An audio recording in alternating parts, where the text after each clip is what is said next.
السلام عليكم ورحمة الله وبركاته. بسم الله الرحمن الرحيم. نحمده ونصلي على رسوله الكريم. أما بعد فأعوذ بالله من الشيطان الرجيم. بسم الله الرحمن الرحيم. إنما يخشى الله من عباده العلماء. قال رسول الله صلى الله عليه وسلم: العلماء ورثة الأنبياء وإن الأنبياء لم يورثوا دينارا ولا درهما إلى آخر الحديث. আলহামদুলিল্লাহ সুম্মা আলহামদুলিল্লাহ। জাতীয় উলামা মাশায়েখ ইম্মা পরিষদ সিলেট মহানগর আওতাধীন দক্ষিণ সুরমা থানা শাখার আজকের এই দ্বিবার্ষিক সম্মেলনে উপস্থিত সম্মানিত সভাপতি, অতিথি হিসেবে উপস্থিত আছেন জাতীয় উলামা মাশায়েখ ইম্মা পরিষদের মহানগর শাখার যুগ্ম সাধারণ সম্পাদক হযরত মাওলানা সিরাজউদ্দিন আনসারী সাহেব। উপস্থিত আছেন জাতীয় উলামা মাশায়েখ ইম্মা পরিষদ সিলেট মহানগর শাখার সম্মানিত সাংগঠনিক সম্পাদক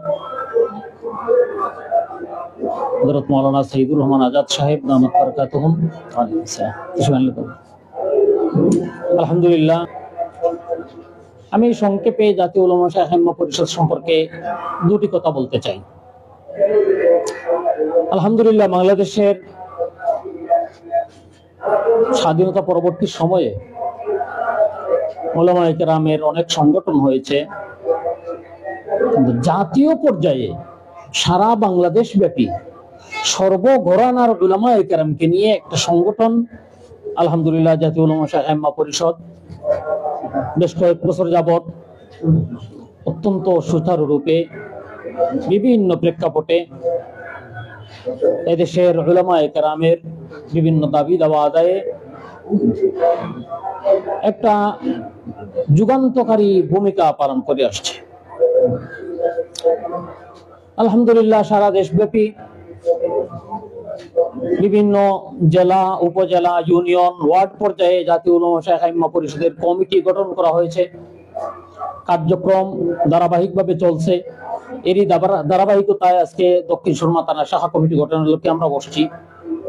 জাতীয় উলামা মাশায়েখ ইম্মা পরিষদ এদেশে উলামায়ে কেরামকে মাথা উঁচু করে দাঁড়ানোর জন্য, এদেশের জাতীয় নেতৃত্বে সমাজের সর্বস্তরে উলামায়ে কেরামের নেতৃত্ব কর্তৃত্ব প্রতিষ্ঠার জন্য এই কমিটি, এই সংগঠন হয়েছে। আলহামদুলিল্লাহ, লক্ষ্য উদ্দেশ্যকে সামনে রেখে কাজও করে যাচ্ছে। আমরা অনেকে জানি,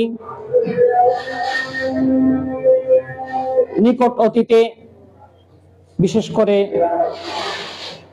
ফ্যাসিবাদ বিরোধী আন্দোলন তৎপরবর্তী সময়ে জাতীয় উলামা মাশায়েখ ইম্মা পরিষদের যে অবদান, আলহামদুলিল্লাহ বাংলাদেশের জাতীয় পর্যায়ে সকল ঘরানার উলামায়ে কেরামকে একই মঞ্চে সমবেত করে বিভিন্ন দাবি দাওয়া আদায়ের জন্য আলহামদুলিল্লাহ কার্যকরী পদক্ষেপ নিয়েছে এবং এর পরিপ্রেক্ষিতে আলহামদুলিল্লাহ অনেক দাবি দাওয়া আদায় হয়েছে।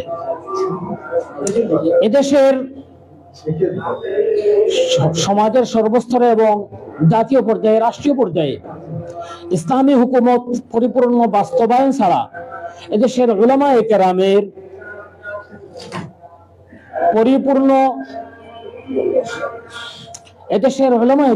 পরিপূর্ণভাবে মাথা উঁচু করে দাঁড়ানো কোনোভাবেই সম্ভব না। এই ইস্যুকে সামনে রেখে বর্তমান সময়ে আসলে সময়কে ধারণ করে সময় উপযোগী পদক্ষেপের মাধ্যমে বাস্তবসম্মত পদক্ষেপ নিতে পারলে বিজয় তার পদচুম্বন করে। বর্তমান সময় স্বাধীনতা পরবর্তী 53 বছরে এখন বাংলাদেশের উলামায়ে কেরামের সামনে যে সুবর্ণ সুযোগ এসেছে, এই সুযোগের সবচেয়ে বড় দাবি হলো সর্বঘরানার উলামায়ে কেরামকে একই প্ল্যাটফর্মে নিয়ে আসা। আমরা দলগতভাবে ভিন্ন হতে পারি, আমাদের মধ্যে ভিন্নতা থাকতে পারে, কিন্তু জাতীয় ইস্যুতে এদেশে ইসলামী হুকুমত প্রতিষ্ঠার লক্ষ্যে আমরা এক প্ল্যাটফর্মে আসা ছাড়া অন্য কোনো বিকল্প নাই। এই সুবর্ণ সুযোগকে আমরা যদি কাজে লাগাতে না পারি, বিগত 53 বছরে এমন সুযোগ আমাদের সামনে আর আসে নাই। এবারে যেহেতু আলহামদুলিল্লাহ সরকারে আমাদের প্রতিনিধি আছেন, আমাদের কথা,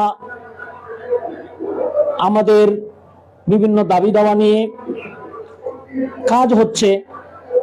আমরা যদি সকলে মিলে ওনাকে অগ্রসর করি, আমাদের সকল ঘরানার উলামায়ে কেরামের ঐক্যমত্যের ভিত্তিতে আমরা যদি আরো প্রতিনিধি বাড়াতে পারি, সামনের নির্বাচনে আমরা যদি সকলের অংশগ্রহণে আমরা এক প্ল্যাটফর্মে আসতে পারি, ইনশাআল্লাহ এদেশে কোনো কিছু একটা করা সম্ভব ইনশাআল্লাহ। আর যদি আমরা বিচ্ছিন্ন থাকি, সুযোগটা হাতছাড়া করি, হয়তো আরো 100 বছর আমাদেরকে পৌঁছাতে হবে। এই বিষয় নিয়ে যারা চিন্তা ফিকির করছেন, সকলের অন্তরের মধ্যে একটা জ্বালা আছে, সকলের অন্তরের মধ্যেই একটা চাহিদা আছে যে এদেশে ইসলামী হুকুমত প্রতিষ্ঠিত হোক।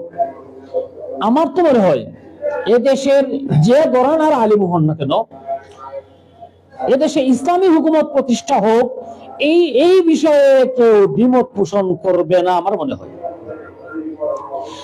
আর যেহেতু আমরা এই বিষয়ে সকলে ঐক্যমত, জাতীয় উলামা মাশায়েখ আইম্মা পরিষদ যেহেতু এই পর্যায়ে আমাদের জাতীয় ঐক্যের ভিত্তিতে এদেশে আগামী দিনের সুযোগকে কাজে লাগানোর জন্য আপ্রাণ চেষ্টা চালিয়ে যাচ্ছে, আমরা আশা করব দক্ষিণ সুরমার যত উলামায়ে কেরাম আছেন, যে অবস্থানে থাকি না কেন, আমরা সকলে